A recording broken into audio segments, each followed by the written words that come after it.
On behalf of the Department of Religious Studies and Ho Center for Buddhist Studies, it's my great pleasure to introduce this evening's lecture by Professor Louis Garot.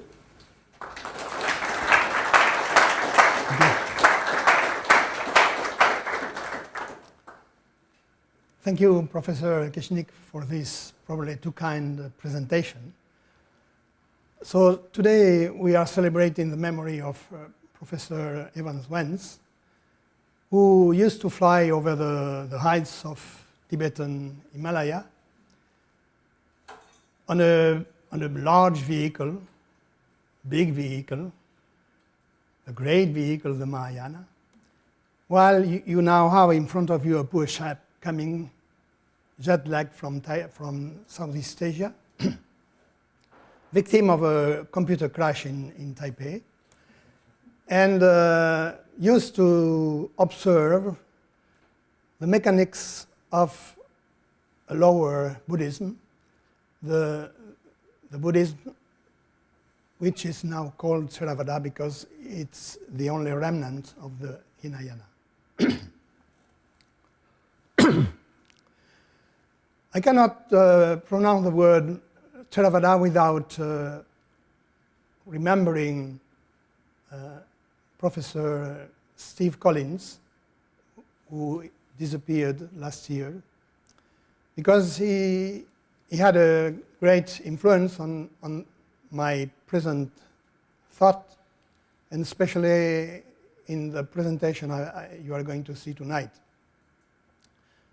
In the last years of his life, he was pondering over the question, how is it that a system of thought devised by a renouncer has ended up inspiring and creating what can be called civilizations or subtypes of civilization throughout Asia. My answer tonight to that question is probably different from that of Steve Collins, but I will submit it to you. And for me, the reasons for the developments made of conflicts and beautiful things comes from the very life of the Buddha himself. Because this very life of the Buddha has two parts.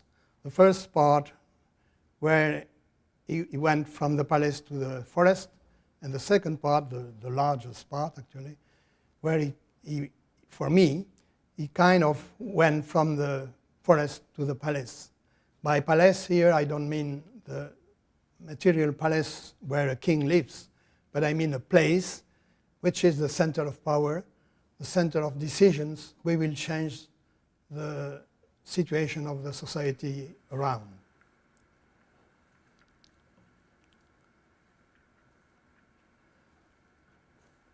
Wait a minute before that.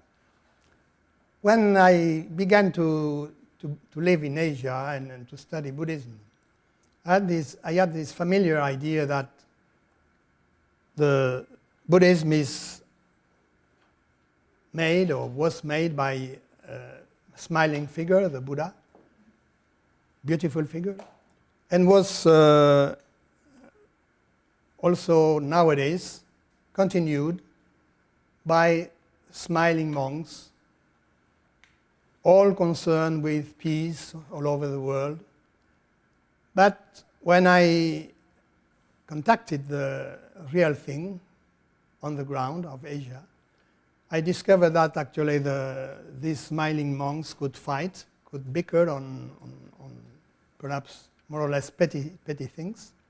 And here in that cartoon, they are disputing over the rules they are supposed to follow. As elsewhere, you have those who defend a strict observance of the rules, and you have others who are more or less cooler than the first ones. But not only the monks were bickering over things, but also lay people. In this cartoon here, these two lay persons are disputing about emptiness. So emptiness evokes probably more for you Mahayana setting than the Theravada settings. But as Professor Kishnik alluded to, I studied at one point of my life a modernist monk, Buddhadasa Bhikkhu, who kind of presented emptiness, vacuity, to the Thailand public, to the Thailand Buddhist public.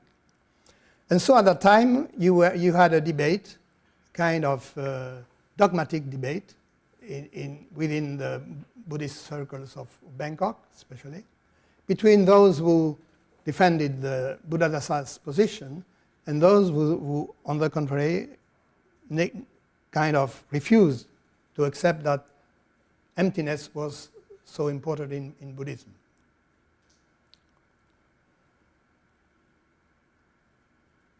From now on, I will try to present my topic as a kind of play. And in a play, you have an author or writer, you have a plot or a drama, and you have actors. In this picture, in this painting, realized by a contemporary Thai painter, you have the navel of Buddhism, of the Sasana, and at the head of the navel you have the Buddha. At the rear you have a monk steering the boat. And in the middle, well, normally you have a mast, you have the wheel of the law. While the lay people are in the middle, trying to cope with the waves which are threatening the setting of the boat.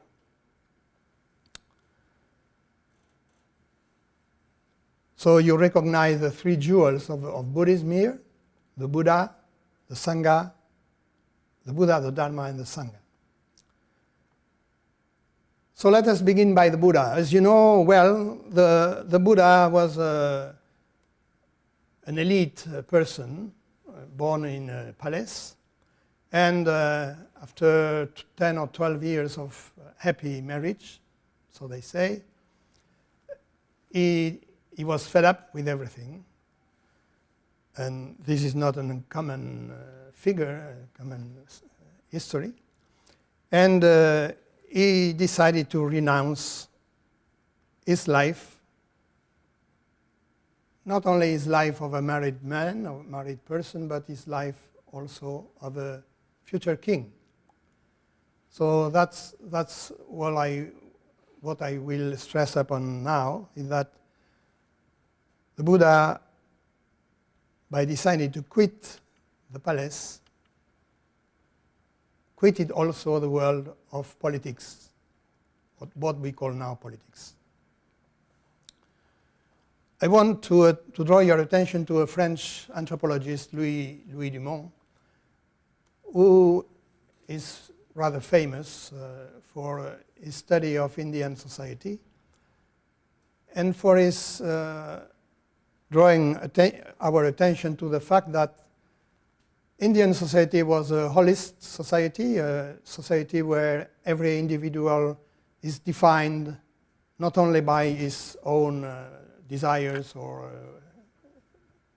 decisions, but the individual is defined by what the society expects from him. And so when you are born in this kind of society, your way, your road is already set up for you. You don't have any choice. Except that there is a kind of liberation possible. And this solution is to become a renouncer.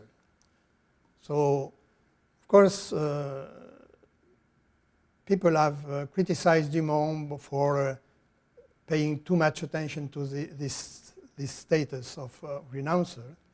But for me, his work is important in the way that he he clearly says that the renouncer is someone who leaves society, leaves the world. That means leave the duties and whatever normally is due to the society or by the society. The only link he will have from now on with the society is the mendicity. He will ask for food, but that's all. And he will not have, normally when he is a renouncer, he will not have any role, any public role in the society. If you want to know what kind of life may have been the life of the Buddha when he began to be a renouncer, you could have a look at the book written by Patrick Levy. I'm sorry, it's another Frenchman. Patrick Levy is a sociologist who spent at least 2 years among the modern sadhus, which correspond to what the Buddha was when he left the palace. And it's interesting, and if I had to teach a course on Buddhism, I would make this book a compulsory reading, because it would tell the students what was the life of the Buddha during his formating years.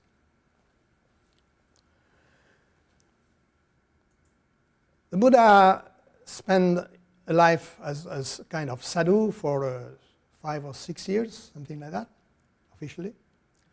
And then, as you know, he became a Buddha, true and perfect Buddha, knowing everything, all the truth on everything. And you see him in the forest when he becomes illuminated, awakened to the truth. It's in the middle of nowhere. So, I mean, far from the society at large. And you may know that you have a kind of bubble on his head, and then a flame. And soon this bulb and the flame will be transformed into a crown. Why? Because from the very moment when he was recognized as the Buddha, people came to him and asked for kind of counseling from him about what? About how to live not as a renouncer, but as a man or a woman in the world. And especially the kings came to him to ask him, how should we behave? And so, for me, this is a kind of return to the palace. Not that the Buddha came back to the palace, but he came back to the concerns of the palace, to the concerns of a society as it is.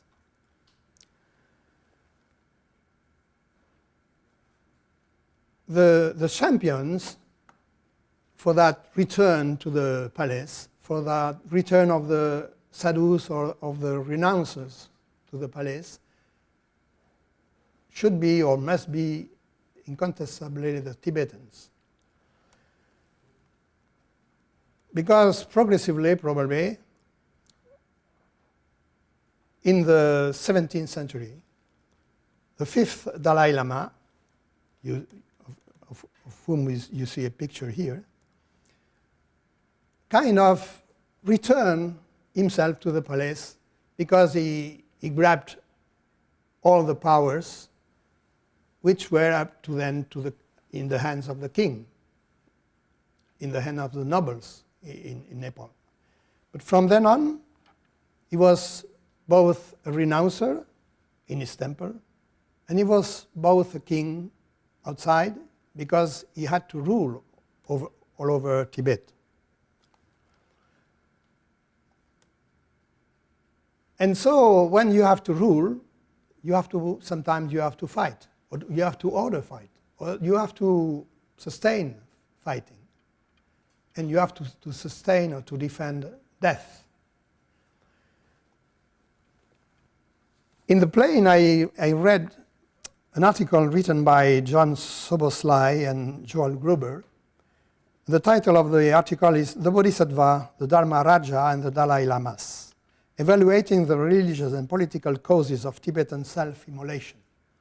This article is not yet published. It will come out in the Journal of the American Academy of Religion soon. I recommend you're reading it because it will help us to keep a balance between the contemporary non-violent stance of the current Dalai Lama and the past kind of violence which came throughout the history of Tibet. And this is not ancient history. I let you read the bulbs of the cartoon first.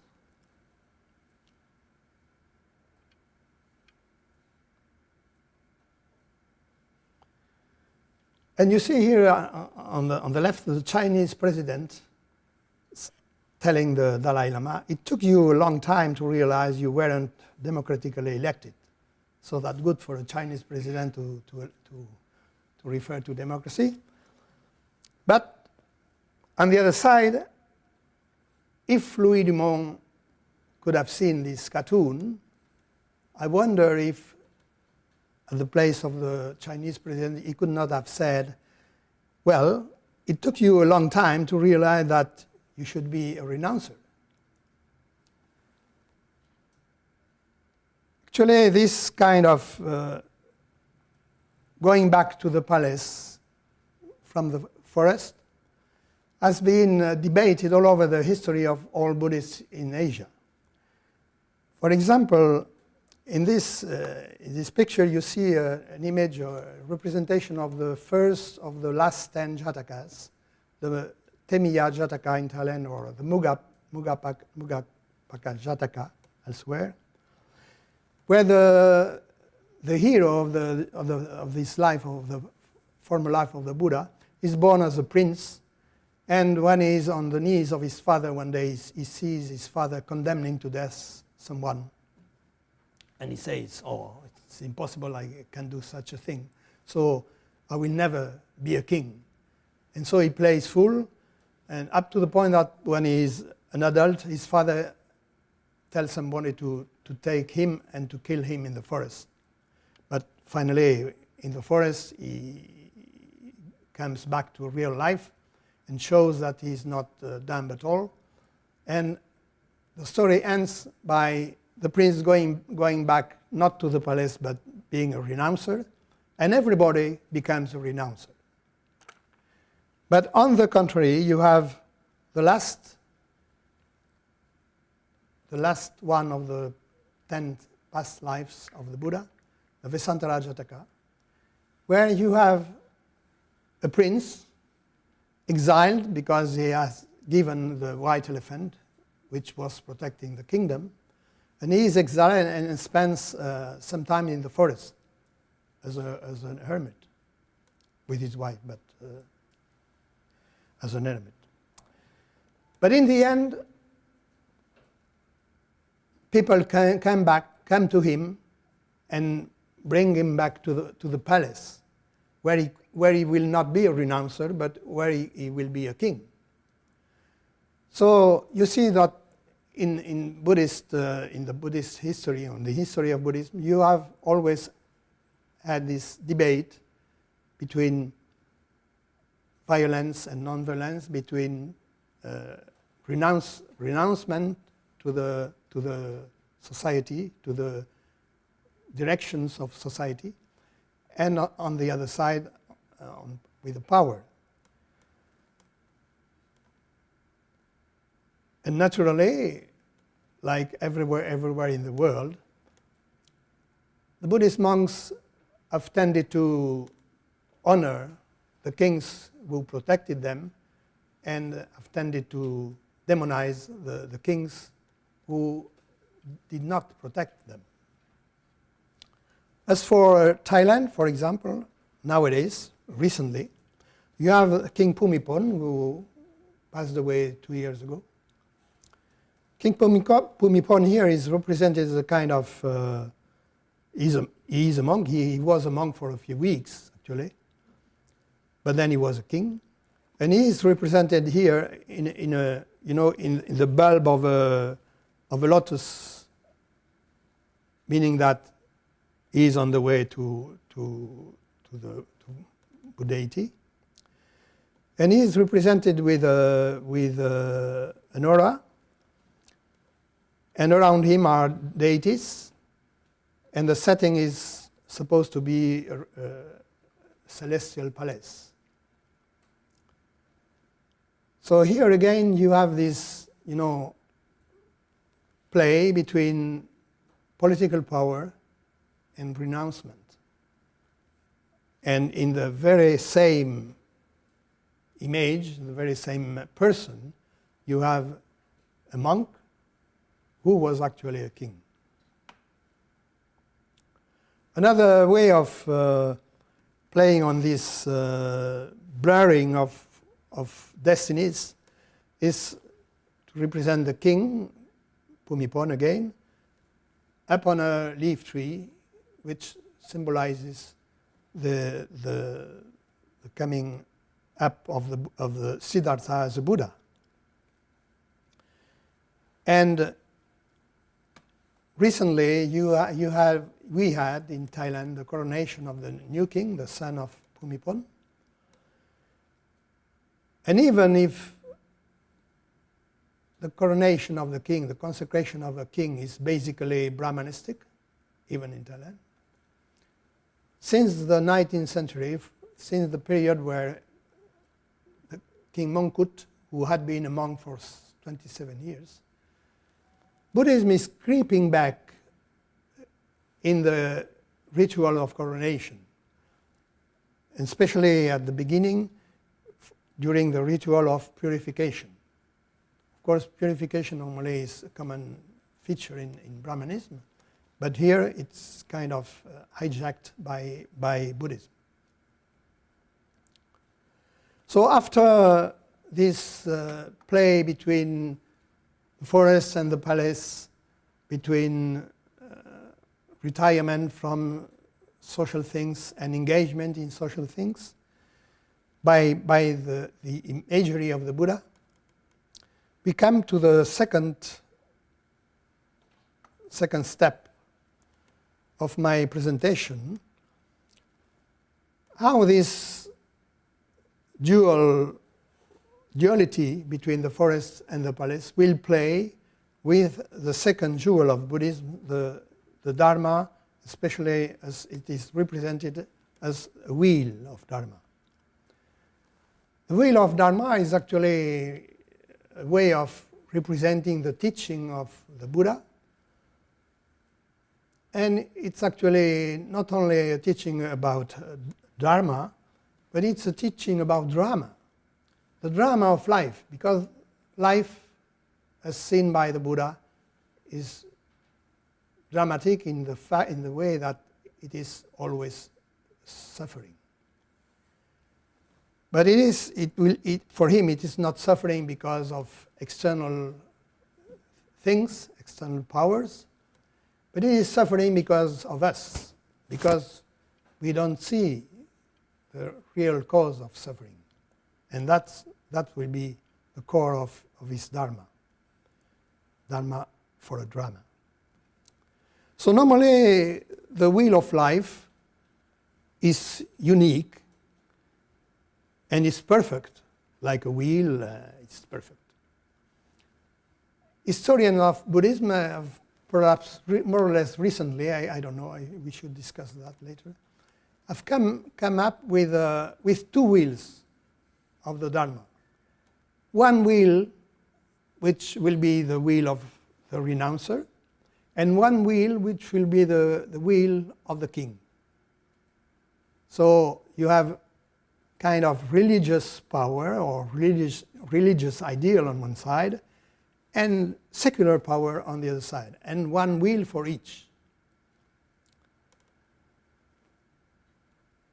In Thailand, actually, usually when the Thais speak or talk about the wheel of the Dharma, they don't talk about two wheels. They see the wheeling or the wheel of the Satsana as a unique wheel. Sorry. And the wheel they represent sometimes, not always of course, but sometimes, is not as perfect as the first you just saw. It is a wheel moved by animals here, representing low instincts operating not only in the will of the king, but even in the will of the Sangha. And you see here, you have a young deer on the lower part of the image, and it's written in Thai, the real Buddhist. The real Buddhist is going to be crushed by the will of the false Dharma.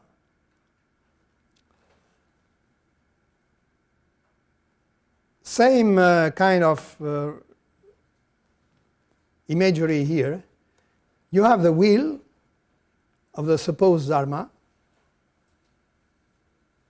who is trying to crush a monk. And this monk is a kind of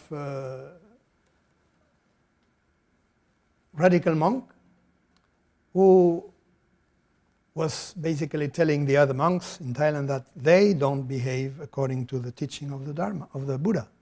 They behave badly because in the monasteries they organize festivals, they are, you can see young girls dancing and so on. This is not proper, and these monks are not true monks. But unfortunately for him, these false monks are heading the Sangha in Thailand. I don't say they are bad myself, but he said they are bad. And they are heading the Sangha, and they are this wheel of the Dharma trying to crush that monk. At the time of the cartoon, the Sangha, the official Sangha, the official organization of the Sangha, did not succeed in crushing the monk called Potirak. But a few years after, they succeeded, and he was condemned to be defrocked, and he could not be called normally a member of the Thai Sangha anymore. One of his disciples, who at one point was the governor of Bangkok, Chamlong Simuang, is drawn here, moving the wheel of Dharma again.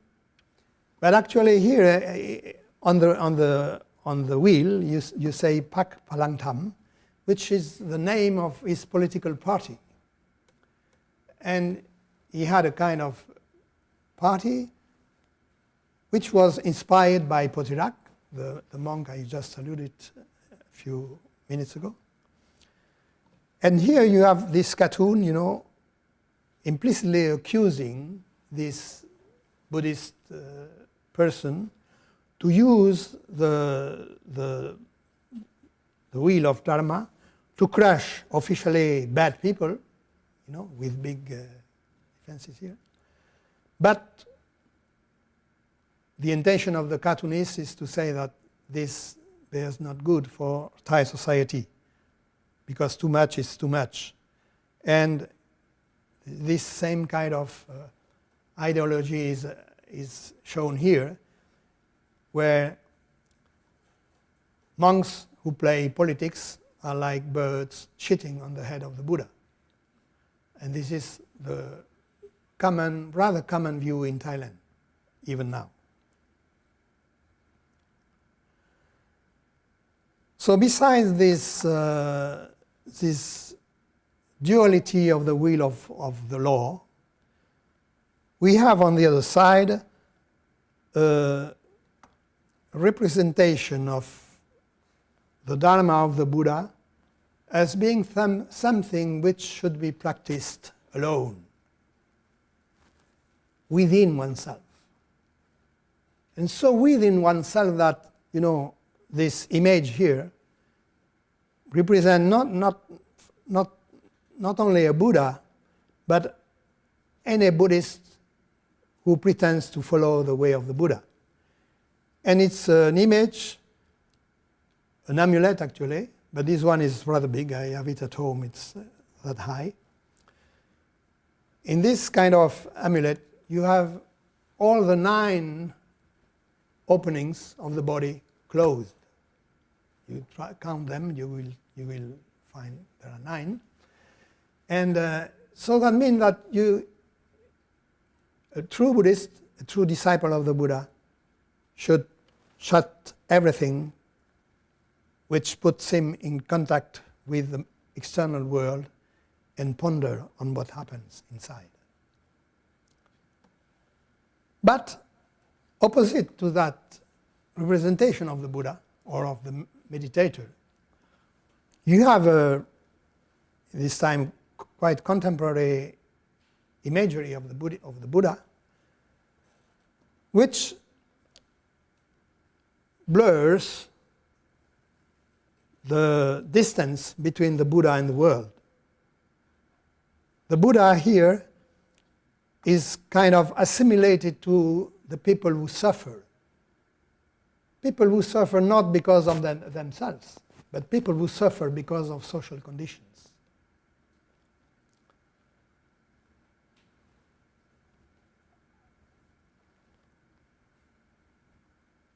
And this leads us to the debate which flared up in Thailand in the 60s and in the 70s when Thailand was about to become the next domino, you remember, for those who lived in those years.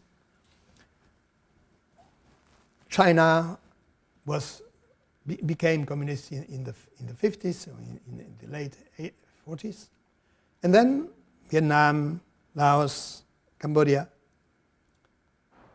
became communist in 75, but before that the debate in Thailand was, what should we do? And the debate was rather common among the Buddhists too. Will communists bring prosperity, happiness to the people of Thailand, or on the contrary, will it bring misery? And most important, will communism destroy Buddhism or not? The monk you see here, Kittiwutto Bhikkhu, was famous at one point because he said, killing communists is not demeritorious, is not bapa. Of course, this provoked waves of ire all over Thailand, not for all the people, but still. But especially in the West, when the news came out in the newspapers that a monk could say such a thing. Actually, if newsmen or critics of this monk had known the history of Buddhism, they would have remembered that killing an enemy of Buddhism is not demeritorious. This happened in Sri Lanka when Buddhists were at war with the Tamils. That happened in China when you had bodhisattvas leading soldiers against the enemies of Buddhism. That happened in Tibet, as I just recalled a few moments ago. And so Kittiwutto was in good company, so to say. But there was another monk, Buddhadasa Bhikkhu, who took a stance quite different from Kittiwutto's position.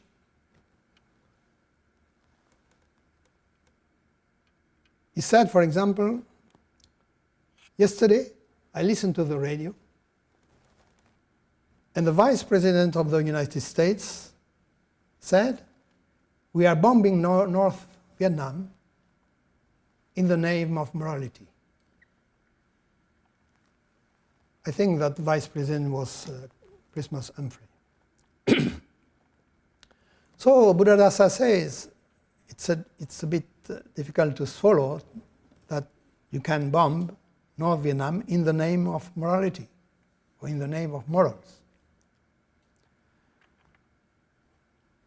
And he went on saying that, of course, the communists do pretty bad things. They kill people, they are terrorists, and so on. But on the other side, the Thai army does bad things too. So how can you respond to violence with violence?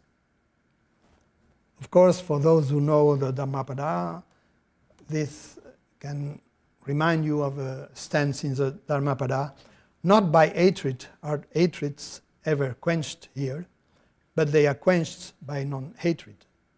This is the translation by Professor Norman. So who was right in that case in the 70s? Who was right between these two monks, Kittiwutto or Buddhadasa? Probably if they were still alive today, each of them would say, I was right.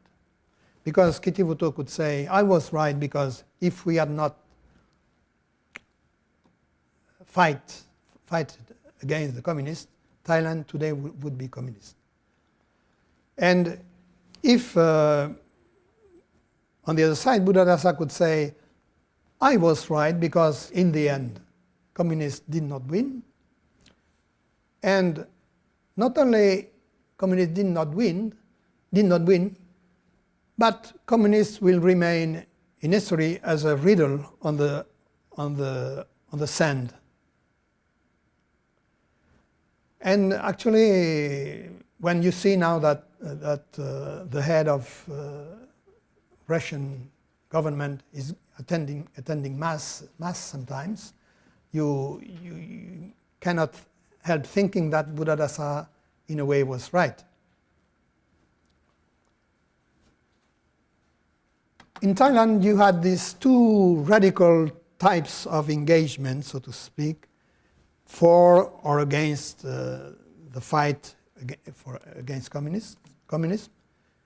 But you had also another type of engagement done by that monk, Sha Subhaddo.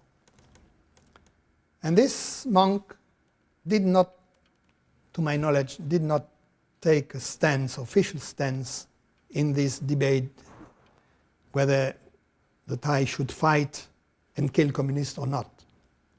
But for me, I situate him here because of the following development in history. As you know, the United States of America sent military people in Southeast Asia.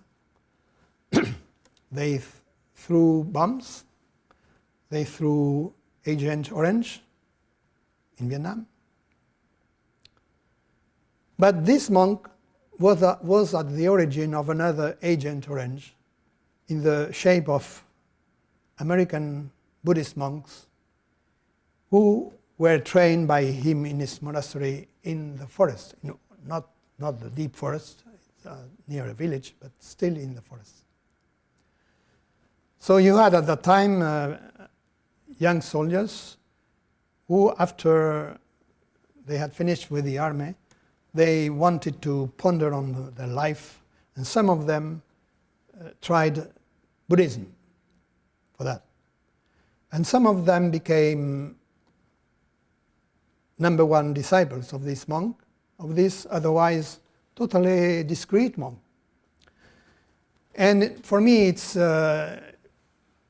funny in a way, because history may be funny or may be intriguing sometimes. It's funny that the United States of America bombed Southeast Asia with Agent Orange, and then another type of Agent Orange has come back to the United States now, where this Agent Orange is particularly, or tries at least to be particularly faithful to the first part of the life of the Buddha on his way to the forest. We don't know yet the sequel of this history, but it's very interesting to follow anyway.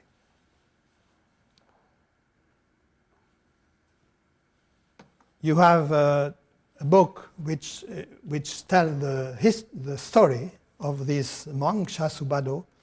It has been just published 1 year ago, probably. And if you are interested in what can be the life of an humble monk, but an humble monk who has been able to teach Westerners, in that case American, especially American young people, in trying to interiorize the message of the Buddha, this is a book you should read. It's in English. There is another type of engagement, and this time I will talk about a monk called Bua Nyanasampanno. Here you see this monk, Bua Nyanasampanno, discussing with the late king. Because, you know, the kings in Thailand have from time to time to visit monks. That's probably a way or also to play politics. And in this case, this monk, who normally is a forest monk, he lives in a rather simple village, and he is a forest monk. He belongs to the congregation created in the 19th century by the future King Mongkut when he was a monk, the Thammayut.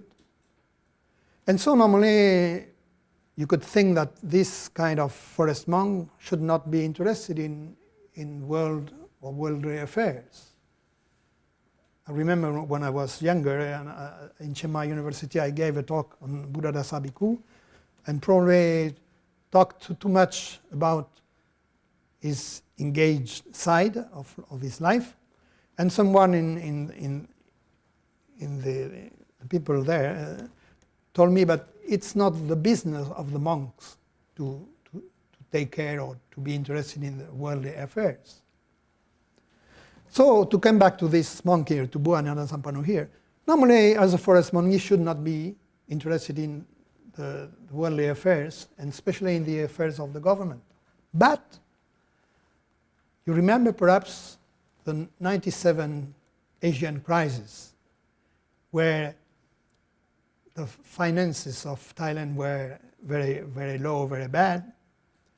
And this forest monk preached all over the Northeast and all over Thailand too, to mandate, to get money from sometimes very poor people, to give money to buy gold, pure gold, and to put this gold in the coffers, in the coffers of the government.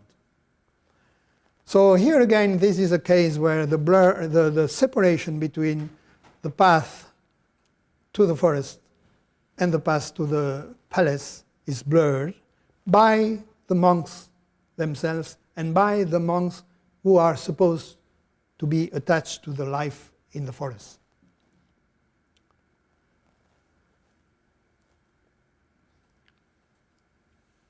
Another kind of engagement, as you know well, because it's famous in the news, is the engagement of Buddhist monks in Burma. So in this drawing here, you see the monks little by little pushing the rock on a general. But the problem with engagement is that one day engagement means something, and one day engagement means another thing. You have here the Prime Minister of Thailand, Prayut, dancing a tango with whom? Aung San Suu Kyi. And Thai-Myanmar anti-Rohingya tango. And they are, you know, they're dancing upon the Rohingyas on one side and the foreign correspondents on the other side. But don't forget that in the preceding image, the monks were trying to crush the generals.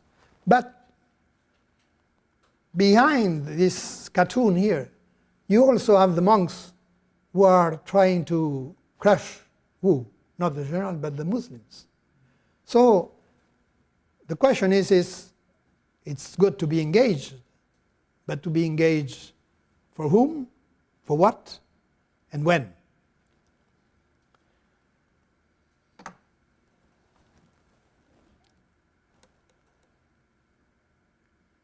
We come back to China again with a dragon flaming in the chimney, and you have both the Dalai Lama on one side and Bush probably on the other side, trying to, to give a lesson to the dragon. But as you may know, the Dalai Lama and Bush were not especially in the same path. So here again, the problem of engagement is not easy to deal with. Now we come to the third part of my presentation, the Sangha, the actors, the Buddhist communities. Within the Buddhist communities, you have this kind of community here. It's supposed to be a forest community where Buddhadasa is preaching in a Nubosot without walls. Nubosot is the kind of chapter hall for a Buddhist monastery where the main decisions taken by the Sangha are taken. But the sense of Buddhadasa was to say that the Buddha lived and taught in the forest, and so the monks nowadays should also live and teach in the forest. However, in contemporary Thailand especially, when a young man becomes a monk, he has to pass through several types of rites. Here it's called the pabacha, the going forth to the forest, hopefully. So first they shave his head, and here you have the future monk, sitting with his sister on the left and his wife on the right of the picture. And you see that his knee is innocently touching the leg of his wife. So through this image and through the donning of the robe, you can see that the departure from the palace to the forest, like that of the Buddha, which was a radical departure, has become a very cool departure, because they go away, but at the same time they will come back.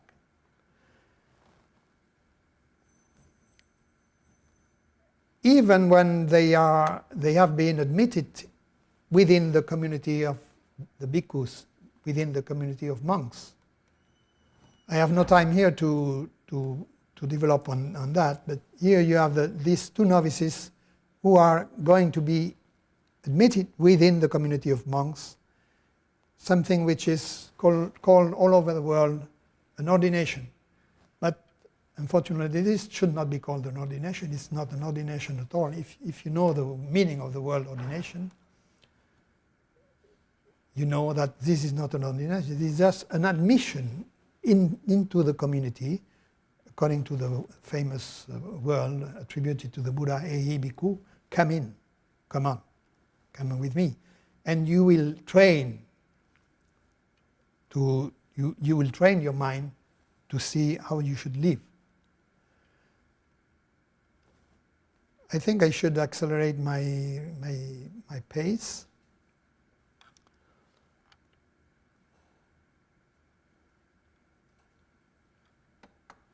Talking about the Sangha, who is normally the community of monks,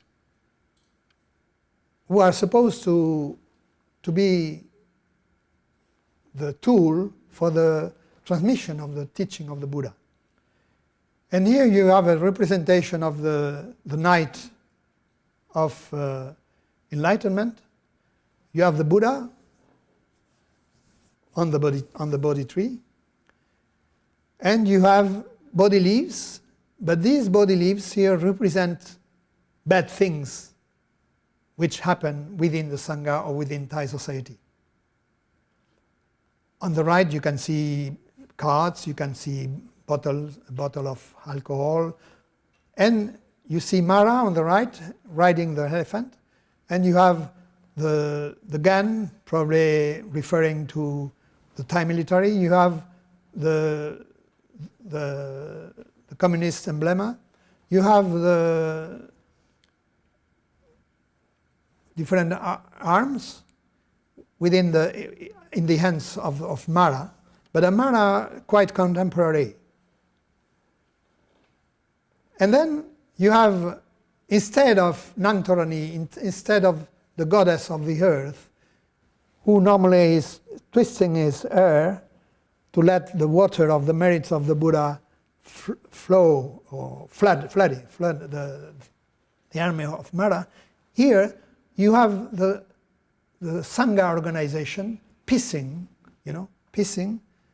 which means that the Sangha organization is worth nothing. They are useless to solve the problems of the world.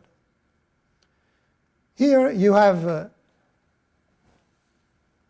the head of the Sangha on the cart, commanding two guys here, two high civil servants in the ministries who are responsible for religious affairs. And you see banknotes on the ground, and these banknotes are the banknotes of the Dhammakaya movement, of which you may have heard of. And this movement has been famous for its treatment of money, basically, and that would satisfy some economists or some studies of economy. Basically, he said,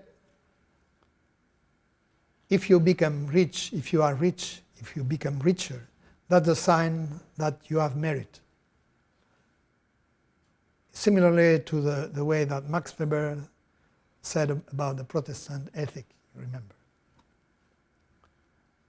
So here again you have this blurring between the Sangha, who is supposed to be in the forest, and politics as usual. So I'm sorry I have to skip. This cartoon here is to show that since the Sangha, or rather the official organization of the Sangha, is unable to protect Buddhism because there are many scandals occurring within the Sangha. Finally, the media on one side protect the Sasana, protect Buddhism better, perhaps better than the Sangha himself. And here, even the police, when they take bad monks for what they have done, they are also teaching the Sangha what they should do. And here, of course, is a cartoon self-defending. The lay people are teaching the Sangha who are blind. So finally, is the path of contemporary Buddhists going to the forest or to the palace? to the retirement, to the renouncement, or to the organization of society. This is a debate which is going on around. I don't have an answer, but I just wanted to show you that the roots of the debates, the contemporary debates between these two trends, does not originate only in human passions or human desires, but for me they originate from the very life of the Buddha, because of these two paths he, for me, followed: the path from the palace to the forest and from the forest to the palace.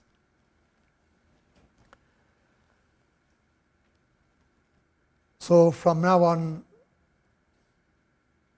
when you see on the news something dealing with this kind of debate, you will be able to remind what I have said, perhaps, and ponder on it. Thank you for your attention.